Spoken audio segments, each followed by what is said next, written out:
Today's video chana masala. இதுக்கு செய்ய தேவையான பொருள்லாம் என்னென்னா, ஒரு 1/4 கிலோ வெள்ளை மூக்கடலை, அதை நைட்டே ஊற வச்சுருங்க.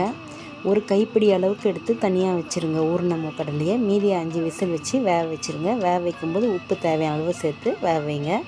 ஒரு 3 வெங்காயம், 3 தக்காளி, ஒரு துண்டு இஞ்சி, ஒரு முழு பூண்டு எடுத்துக்கோங்க. 3 பச்சை மிளகாய் எடுத்துக்கோங்க. இதில் 2 வெங்காயம் 2 தக்காளியை தாளிக்கிறதுக்கும், ஒரு வெங்காயம் ஒரு தக்காளி அரைக்கிறதுக்கும் எடுத்துக்கோங்க.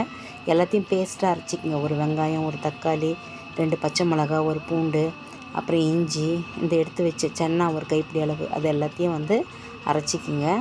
இப்போ என்ன செய்யுங்க, ஒரு வாணலியில் எண்ணெயை ஊற்றி 2 பட்டை, 2 லவங்கம், ஒரு அன்னாசிப்பூ, சோம்பு கொஞ்சம், ஒரு 1/4 ஸ்பூன் போட்டு அது வதங்கின உடனே வெங்காயம், தக்காளி, இந்த அரைச்ச பேஸ்ட்டுங்க எல்லாத்தையும் போட்டு 2 ஸ்பூன் குழம்பு மிளகாத்தூள், 2 ஸ்பூன் சன்னா மசாலா, ஒரு 1/4 ஸ்பூன் மஞ்சப்பொடி, உப்பு தேவையான அளவு போட்டு, அதுக்கப்புறம் என்ன செய்யுங்க, பிரியாணி மசாலா ஒரு ஸ்பூன் போடுங்க.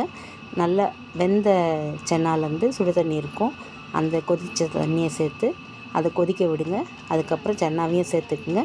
இப்போது லாஸ்ட்டில் ஒரு பிஞ்ச் அளவுக்கு சர்க்கரை சேர்த்துக்குங்க. டேஸ்ட் ரொம்ப நல்லாயிருக்கும். தேங்க்ஸ் ஃபார் வாட்சிங். Like, share and subscribe.